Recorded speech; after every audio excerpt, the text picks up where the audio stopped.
नमस्कार साथियों, M education में आपका स्वागत है। दोस्तों, इंडिफरेंस कर्व से संबंधित पार्ट फर्स्ट प्रस्तुत किया गया था, जिसमें 15 क्वेश्चंस का हमने अध्ययन किया था। आज के इस वीडियो में नेक्स्ट क्वेश्चंस के बारे में अध्ययन करते हैं जो इंडिफरेंस कर्व से संबंधित है। तो आइए अध्ययन करते हैं। 16 नंबर का क्वेश्चन है, what are indifference curve use to study. यानी इंडिफरेंस कर्व जो है हम यूज़ करते हैं कौन से स्टडी के लिए। तो दोस्तों, यहाँ पर जो इंडिफरेंस कर्व में यूज़ किया जाता है वो हम जो अध्ययन करते हैं वो क्यों करते हैं। तो दोस्तों, पहला जो ऑप्शन है purchase demands, consumer preference, target markets या कंज्यूमर बिहेवियर। तो दोस्तों, जब हम इंडिफरेंस कर्व का अध्ययन करते हैं तो वहाँ पर जो इंडिफरेंस कर्व बनाया जाता है वह एक्स पे वन गुड्स लेते हैं और वाई एक्स पे अनदर गुड्स लेते हैं। यानी दो गुड्स के बीच में प्रेफरेंस को शो करता है जो कंज्यूमर इक्वल सेटिस्फैक्शन प्राप्त करता है। तो दोस्तों, यहाँ पर कंज्यूमर प्रेफरेंस है वो आंसर हो जाएगा। तो दोस्तों, यहाँ पर जो कस्टमर बिहेवियर है वो अलग कंसेप्ट होता है, परचेज डिमांड है वो अलग कंसेप्ट है और टारगेट मार्केट्स है वो अलग कंसेप्ट होता है। तो यहाँ पर जो इंडिफरेंस कर्व शो करता है वह कंज्यूमर की प्रेफरेंस को शो करता है, कंज्यूमर की चॉइस को शो करता है। तो यहाँ पर जो आंसर है वो बी ऑप्शन हो जाएगा। नेक्स्ट क्वेश्चन की यदि दोस्तों बात करें तो यहाँ नेक्स्ट क्वेश्चन में पूछा गया है कि as you move down an indifference curve you will see that, कि जब इंडिफरेंस कर्व पर मूव डाउन आते हैं यानी ऊपर से नीचे की ओर आते हैं, तो उस इंडिफरेंस कर्व पर जब ऊपर से नीचे आते हैं तो वो क्या शो करता है। तो यहाँ पर पहला जो ऑप्शन है, some consumer prefer one consumption stand over another, कि कुछ कस्टमर है कंज्यूमर्स हैं वो प्रीफर करते हैं one consumption stand over another, यानी दूसरे के रूप में। तो यहाँ पर यदि बी ऑप्शन की बात करें, as more of a good is consume the marginal rate of substitution increase.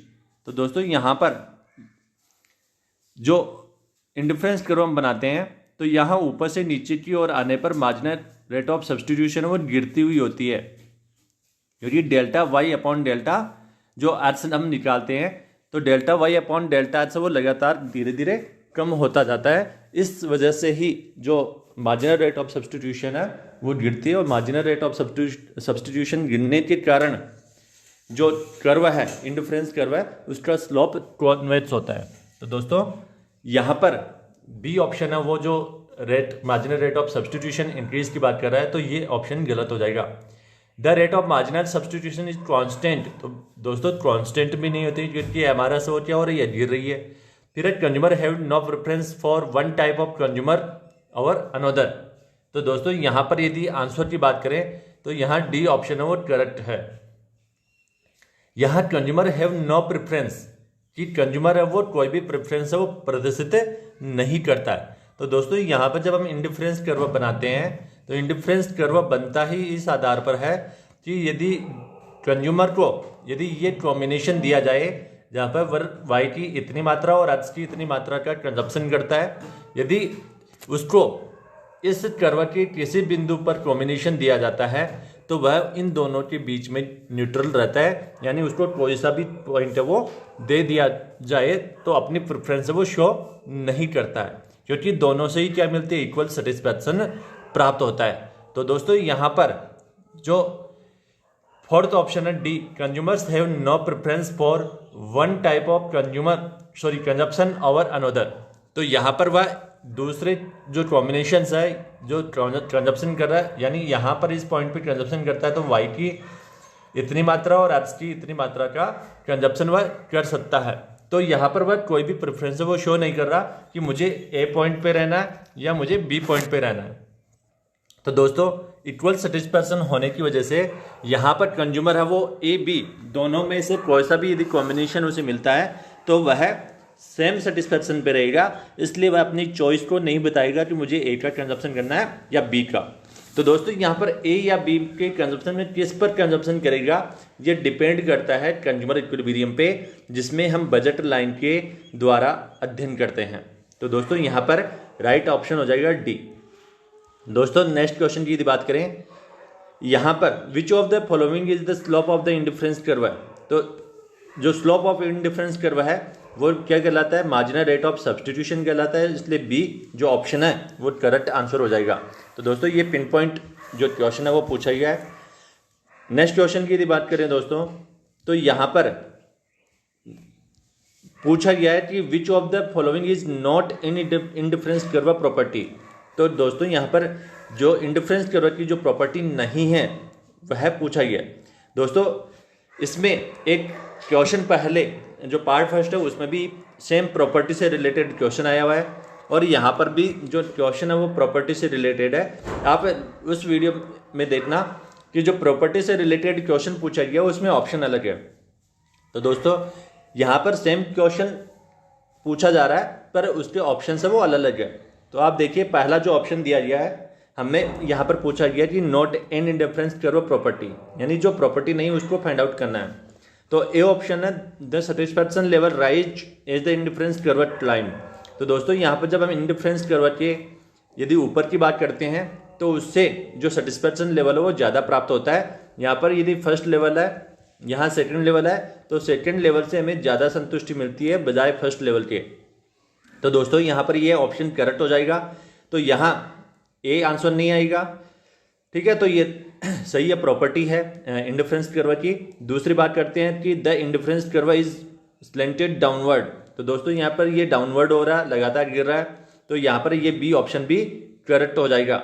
दोस्तों बात करते हैं सी ऑप्शन की, the indifference curve is concave in the direction of the origin. तो दोस्तों ये जो इस तरह से इंडिफरेंस कर्व बनता है ये कॉन्वेक्स होता है दोस्तों। तो यहाँ पर कॉन्केव दिया गया है, तो कॉन्केव यानी नतोदर, तो नतोदर नहीं होता है, ये उन्नतोदर होता है, कॉन्वेक्स होता है। तो दोस्तों यहाँ पर राइट आंसर सी हो जाएगा क्योंकि प्रॉपर्टी यह प्रॉपर्टी नहीं है। डी ऑप्शन है, it is impossible for two indifference curve to intersect. तो दो इंडिफरेंस कर्व एक दूसरे को कट नहीं करते हैं, यदि कट करेंगे तो जो इंडिफरेंस कर्व की जो विशेषता है वो खत्म हो जाएगी। तो यहाँ पर इंडिफरेंस कर्व का कोई महत्व नहीं रह जाएगा। तो दोस्तों यहाँ पर डी ऑप्शन, यदि प्रॉपर्टी की बात करें तो डी, बी और ए इंडिफरेंस कर्व की प्रॉपर्टी होती है और सी है वो इंडिफरेंस कर्व की प्रॉपर्टी नहीं है क्योंकि इंडिफरेंस कर्व कॉन्केव नहीं होता है, कॉन्वेक्स होता है। नेक्स्ट क्वेश्चन की बात करें दोस्तों, यहां पर पूछा गया है utility according to Hicks and Allen. तो यूटिलिटी क्या है अकॉर्डिंग टू हिट्स और एलन के अनुसार। पहला ऑप्शन यदि बात करें दोस्तों, it is quantifiable in cardinal number. तो दोस्तों हिट्स और एलन ने इंडिफरेंस कर्व दिया था, आईसी कर्व दिया था। तो आईसी कर्व जो बनता है वो यूटिलिटी को कोऑर्डिनल नहीं मानता है, यानी मेजरमेंट नहीं मानता है। तो दोस्तों ए ऑप्शन गलत हो जाएगा। Is quantifiable in order numbers. तो दोस्तों यहां पर इन्होंने बात की है कि इसको हम क्वांटिफिएबल है पर उसको हम ऑर्डर के रूप में प्रोवाइड करवा सकते हैं, न कि कोऑर्डिनल नंबर देते हैं। यानी जब इंडिफरेंस कर्व बनाते हैं तो हम ये कहते हैं कि इससे फर्स्ट के बराबर संतुष्टि मिलती है, इसको सेकंड के बराबर संतुष्टि मिलती है, सेकंड वाली जो संतुष्टि है वो फर्स्ट के बराबर है, यानी एक ऑर्डर प्रोवाइड करवा रहे हैं। तो दोस्तों यहाँ पर जो इंडिफरेंस कर्व है उसको हम क्वांटिफिएबल करते हैं और किस में करते हैं, ऑर्डर में करते हैं। तो बी ऑप्शन है वो करेक्ट आंसर हो जाएगा, ठीक है। It is impossible to quantify. तो दोस्तों इम्पॉसिबल नहीं है, पॉसिबल है, क्वांटिफिएबल मान रहे हैं। तो यहाँ पर ये ध्यान रखिएगा दोस्तों, कई बार क्या होता है कि इंडिफरेंस कर्व से संबंधित हम ये तो बताते हैं कि कोऑर्डिनल नंबर में मेजरमेंट नहीं कर सकते, इसलिए इंडिफरेंस कर्व बनाया जाता है। पर दोस्तों कई बार जो स्टूडेंट है वो कंफ्यूज हो जाते हैं और उसको ये मान लेते हैं कि वो क्वांटिफिएबल नहीं है। दोस्तों हम कंपेरिजन कर रहे हैं तो उसको क्वांटिफिएबल कर रहे हैं। जब आप एक्स पे एक्स गुड्स की क्वांटिटी लेते हो, यहाँ पर वाई एक्स की क्वांटिटी ले रहे हो तो उसको क्वांटिफिएबल में मेजर कर रहे हो।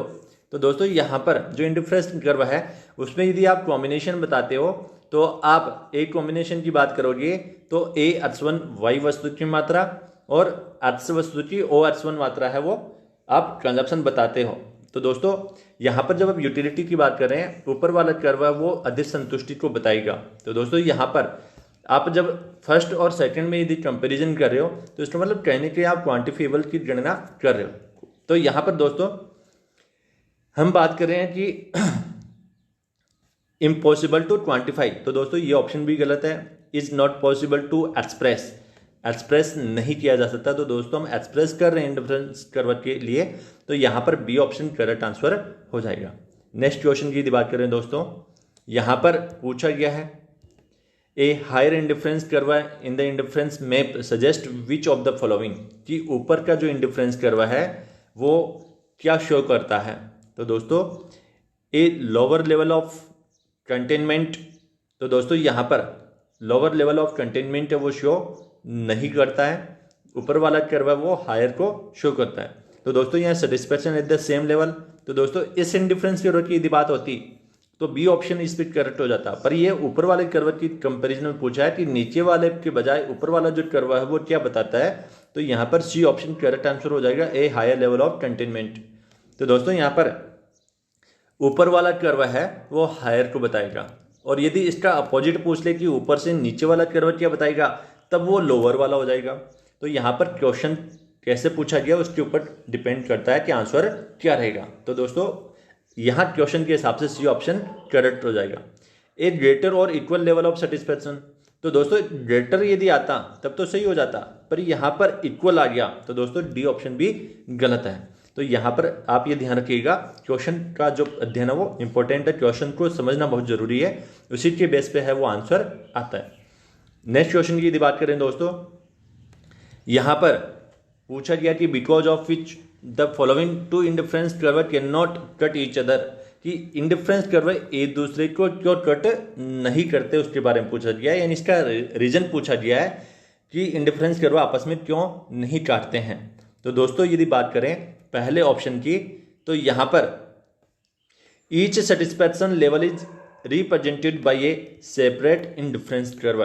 तो दोस्तों यहाँ पर ये ऑप्शन करेक्ट है, क्योंकि यदि हम अलग अलग इंडिफरेंस कर्व बनाते हैं तो इस इंडिफरेंस कर्व पे यदि हम रहते हैं तो फर्स्ट के बराबर संतुष्टि मिलती है, जिसको हम क्वांटिटी के रूप में नहीं लेते हैं, ऑर्डर के रूप में लेते हैं। तो दोस्तों यदि ऊपर वाले कर्व की बात करते हैं तो हमें सेकंड के बराबर संतुष्टि मिलती है। तो यहाँ पर हम अलग अलग इंडिफरेंस कर्व को अलग अलग है वो रिप्रेजेंट करते हैं, सेपरेट तरीके से प्रेजेंट करते हैं सेटिस्फैक्शन लेवल को। तो दोस्तों यहाँ पर यही वजह है कि जब इंडिफरेंस कर्व यदि एक दूसरे को कट करता है तो दोस्तों यहाँ पर जो लेवल ऑफ सेटिस्फैक्शन है वो इक्वल हो जाएगा। तो यहाँ पर यदि लोअर इंडिफरेंस कर्व है और हायर इंडिफरेंस कर्व है तो इससे ऊपर वाला जो कर्व है उससे ज़्यादा संतुष्टि प्राप्त होती है, क्योंकि वस्तुओं के कॉम्बिनेशन की बात करेंगे तो ऊपर वाला कर्व है वो अधिक वस्तुओं के कॉम्बिनेशन को शो करता है। दोस्तों यदि यहाँ लोअर है और यहाँ हायर है तो ये ऊपर वाला कर्व है अधिक संतुष्टि को शो करेगा, पर क्योंकि दोस्तों यहाँ पर सेम पॉइंट है तो सेम सेटिस्फैक्शन को शो करना चाहिए, इस वजह से जो इंडिफरेंस कर्व है एक दूसरे को कभी भी नहीं काटते हैं। तो इसलिए इसका जो राइट आंसर ये हो जाएगा। दोस्तों अलग ऑप्शन की बात करें तो बी ऑप्शन में दिया गया है they are combinations of two commodities that provide the same level of satisfaction. तो दोस्तों यहाँ पर सेम सेटिस्फैक्शन लेवल की बात करी है कि they are combinations of two commodities that provide the same level of satisfaction. तो यहाँ पर दो कमोडिटीज के बीच में सेम लेवल सेटिस्फैक्शन की बात हो रही है, तो वहां तो केवल एक ही इंडिफरेंस कर्व बनेगा।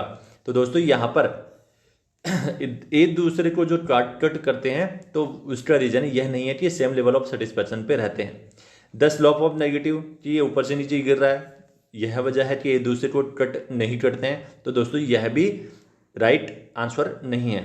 दे are convex in the direction of the origin, तो यहाँ पर जो ओरिजिन की तरफ कॉन्वेक्स है यह वजह है। तो दोस्तों ये वजह तीनों नहीं है, ये ऑप्शन इसमें करेक्ट आंसर हो जाएगा कि दो इंडिफरेंस कर्व अपने अपने सेपरेट है वो सेटिस्फैक्शन लेवल को शो करते हैं, तो इसलिए एक दूसरे को कभी भी कट नहीं करते हैं।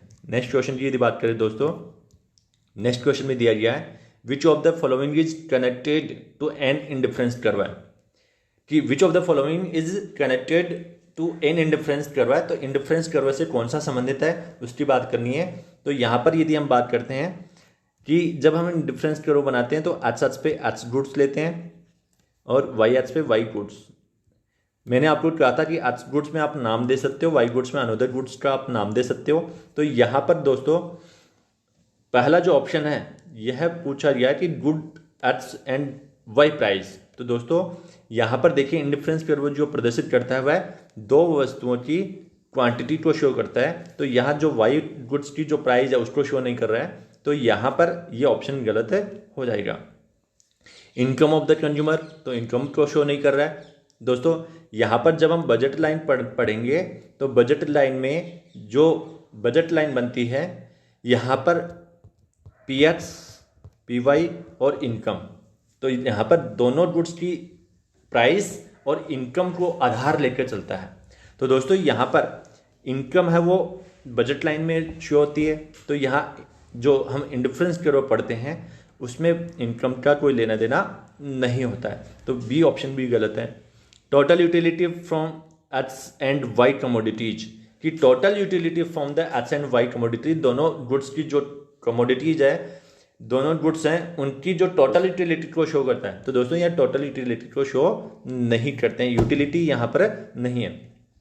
कंज्यूमर प्रेफरेंस एंड चॉइस, तो दोस्तों यहाँ पर देखिए, यहाँ पर यदि इस ऑप्शन में आपको X goods and Y goods यदि मिलता तो वो भी आंसर करेक्ट था, और यहाँ पर दिया गया कि कंज्यूमर प्रेफरेंस एंड चॉइस को प्रदर्शित करता है इंडिफरेंस कर्व, तो यहाँ पर डी ऑप्शन भी करेक्ट है। तो दोस्तों यहाँ पर जो राइट आंसर हो जाएगा कंज्यूमर प्रेफरेंस एंड चॉइस। तो इस क्वेश्चन में ये भी नहीं है क्योंकि यहाँ वाई प्राइस है, यहाँ इनकम ऑफ द कंज्यूमर है, तो ये भी नहीं है।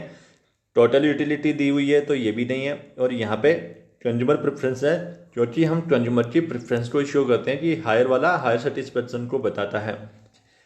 और यहाँ पर यदि कंज्यूमर स्थित है तो वह वाई की इतनी मात्रा कंजप्शन करेगा और एक्स की इतनी मात्रा का कंजप्शन करेगा, इसको शो करता है। यदि बी बिंदु पे है तो वह अनोदर गुड्स, दोनों गुड्स के अनोदर कॉम्बिनेशन को शो करता है, इसलिए कंज्यूमर प्रेफरेंस एंड चॉइस की बात आती है। दोस्तों 24 क्वेश्चन की बात करें, because more of one commodities and less of another results in which of the following an indifference curve slope down to the right.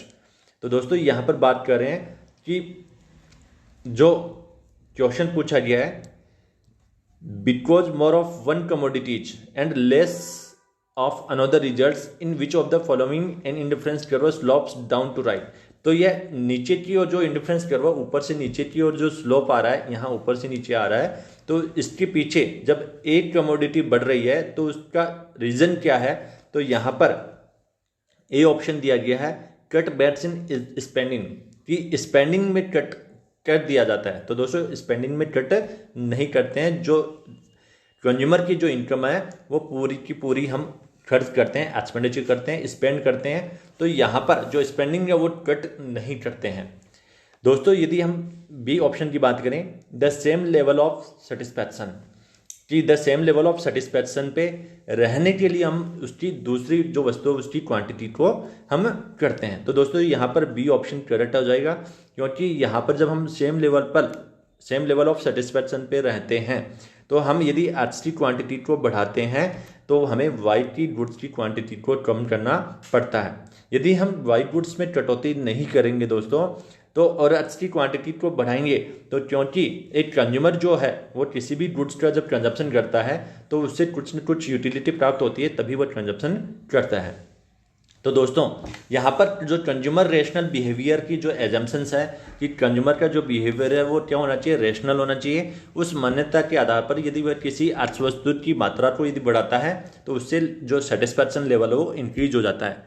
पर एक इंडिफरेंस कर्व है सेम लेवल ऑफ सेटिस्फैक्शन को बताता है दोस्तों, तो यहाँ पर सेम लेवल सेटिस्फैक्शन बताने के कारण हमें एक वस्तु की यदि मात्रा बढ़ाते हैं तो हमें सेम सेटिस्फैक्शन में रहने के कारण दूसरी जो वस्तु है उसकी क्वांटिटी को कम करना पड़ता है। यही रीज़न है कि यह ऊपर से नीचे आता है।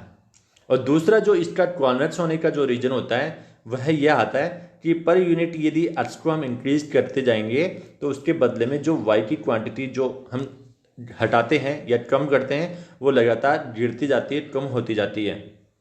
तो दोस्तों इसके कॉन्वेक्स होने के पीछे रीज़न यही है कि delta Y upon delta X वो क्या होता है, लगातार गिरता जाता है, यानी मार्जिनल रेट ऑफ सब्स्टिट्यूशन वो क्या हो रहा है, कम होता जा रहा है।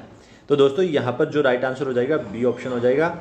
नेक्स्ट यदि इसमें ऑप्शन की बात करें the highest level of satisfaction, तो यह इसका आंसर करेक्ट नहीं होगा कि वह नीचे गिरता हुआ है, क्योंकि हायर लेवल ऑफ सेटिस्फैक्शन वो ऊपर वाला कर्व बताता है। यहाँ हाई लेवल ऑफ सेटिस्फैक्शन दोनों सेम ही है ऑप्शन में, तो यहाँ पर दोस्तों बी ऑप्शन करेक्ट आंसर है। क्वेश्चन की बात करें दोस्तों तो यहाँ पर पूछा गया कि if an indifference curve slope towards the right when the quantity of one commodity in combination is increased the amount of the other commodity। तो दोस्तों यहाँ पर पूछा गया है कि एक इंडिफरेंस कर्व जो नीचे की ओर आ रहा है, an indifference curve slope towards the right, यानी ऊपर से नीचे की ओर राइट की तरफ आ रहा है, तो when the quantity of one commodity in combination is increase, कि यहाँ पर आज की क्वांटिटी बढ़ रही है, ऊपर से नीचे की ओर आने पर एक गुड्स की जो क्वांटिटी वो इंक्रीज हो रही है, the amount of the other commodity, यानी वाई की जो क्वांटिटी उसमें क्या हो रहा है, तो दोस्तों यहाँ ऊपर से नीचे आ रहे हैं, तो यदि इसकी बात करें तो वाई वस्तु की इतनी क्वांटिटी हो जाएगी और अर्ज की इतनी हो रही है। अर्ज की यदि हम इतनी इंक्रीज करते हैं तो वाई की क्या हो रही है, पहले इतनी थी और अब इतनी हो रही है, यानी डिक्रीज हो रही है, कम हो रही है। दोस्तों आगे की बात करें तो आगे भी क्या होगा, लगातार वाई क्या होगा, कम होता जाएगा। वाई की जो कमोडिटी की जो क्वांटिटी है वो क्या है, डिक्रीज होती जा रही है, रिड्यूज होती जा रही है। तो दोस्तों ऑप्शन यहाँ पर बी करेक्ट हो जाएगा कि इंक्रीज नहीं होगी, रिड्यूज होगी, है ना। रिफ्लेक्ट्स नो चेंज, तो दोस्तों चेंज हो रही है ना, पहले ज़्यादा थी और अब कम हो रही है, नॉन ऑफ द अबव। तो दोस्तों यहाँ पर रिड्यूस बी ऑप्शन हो जाएगा, बहुत ही इजी क्वेश्चन है।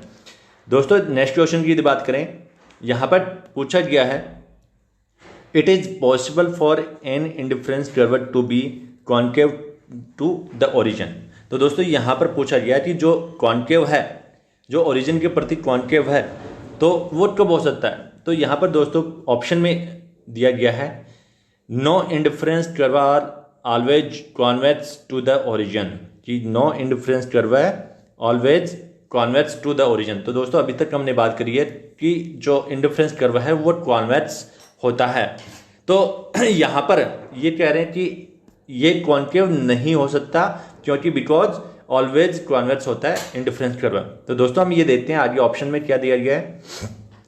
बी ऑप्शन की यदि दोस्तों बात करें, यहाँ पर बताया गया कि yes in special case the indifference curve can be concave to the origin, यानी कोई ऐसा स्पेशल केस हो जिसमें इंडिफरेंस कर्व है वो कॉन्केव हो सकता है ओरिजिन के प्रति।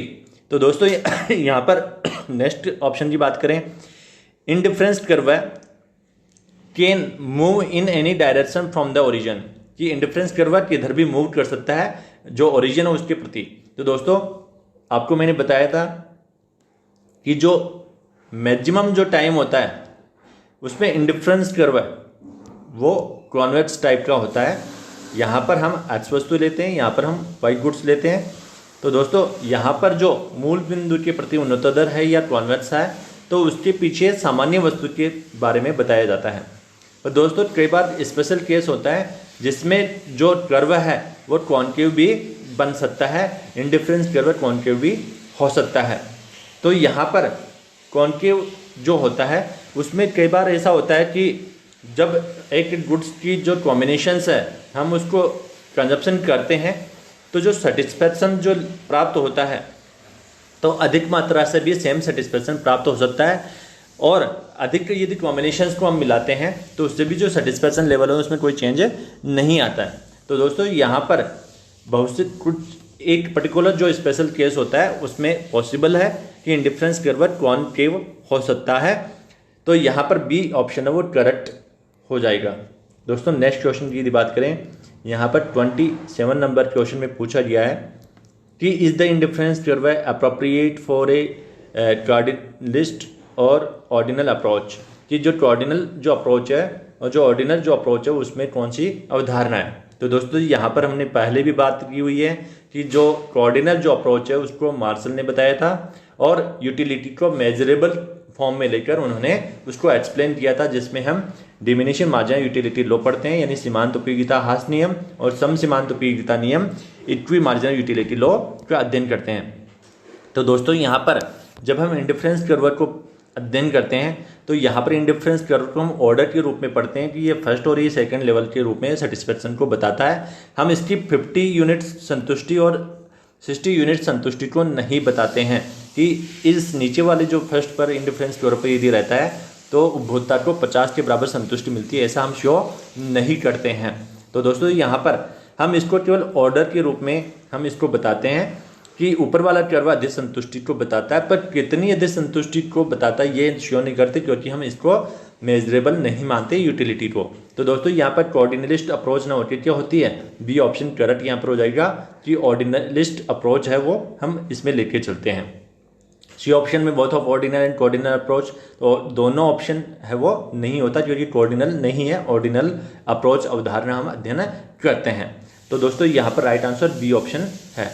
दोस्तों नेक्स्ट क्वेश्चन की यदि बात करें तो यहाँ पर the budget line depict how many products at consumer can afford with his limited income in difference curve the combinations of two goods that provide.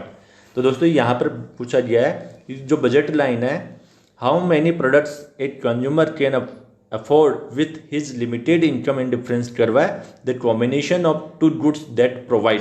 तो दोस्तों यहाँ पर बजट लाइन को भी इंक्लूड कर दिया गया इस क्वेश्चन में।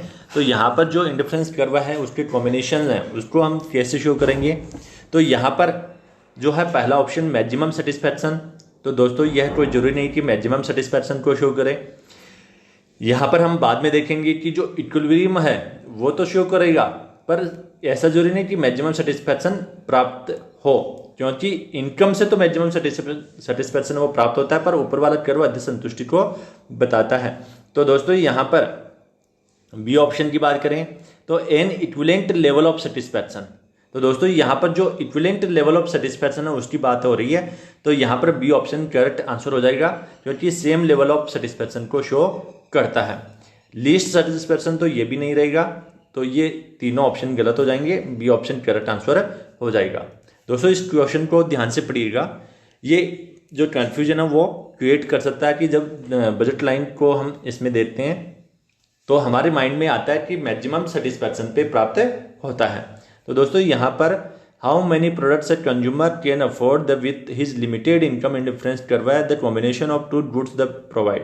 तो दोस्तों यहाँ पर यदि इंडिफरेंस कर्व यदि कट कर रहा है तो यहाँ पर जो बिंदु प्राप्त हो रहा है और इस पे जो प्राप्त हो रहे हैं बिंदु वो कैसे प्राप्त हो रहे हैं कि मैक्सिमम सेटिस्फैक्शन यहाँ पे दे रहा है। दोस्तों इन बिंदुओं के यदि हम कंपैरिजन करेंगे तो इन बिंदुओं से हमें सेम सेटिस्फैक्शन प्राप्त होता है, इसलिए बी ऑप्शन है वो करेक्ट आंसर हो जाएगा। तो दोस्तों आज के इस वीडियो में हमने जो अप्रॉक्सीमेट 13 क्वेश्चंस का अध्ययन किया है, इस प्रकार से जो जितने भी मुझे क्वेश्चन मिले वो सारे के सारे क्वेश्चन हैं मैंने आपको पार्ट फर्स्ट और पार्ट सेकंड दोनों वीडियो के आधार पर मैंने आपको एक्सप्लेन कर दिया है। मुझे आशा है कि आपको ये वीडियो पसंद आए होंगे। यदि इन वीडियो को आपने पसंद किया है तो आप लाइक कीजिए और कमेंट करके बताइए कि आपको और इसमें यदि बेहतर सुधार करना हो तो आप बता सकते हैं। और दोस्तों साथ ही जो इंडिफरेंस कर्व से संबंधित जितने भी ऑब्जेक्टिव टाइप क्वेश्चंस है मैक्सिमम इन्हीं क्वेश्चंस में पूछे जाते हैं दोस्तों। तो मेरे जो इन क्वेश्चंस के जो मैं लेकर आया हूँ, इन क्वेश्चंस से अलग कोई यदि आपको डिफरेंट क्वेश्चंस यदि मिलता है तो आप कमेंट सेक्शन में जाके कमेंट कर सकते हैं।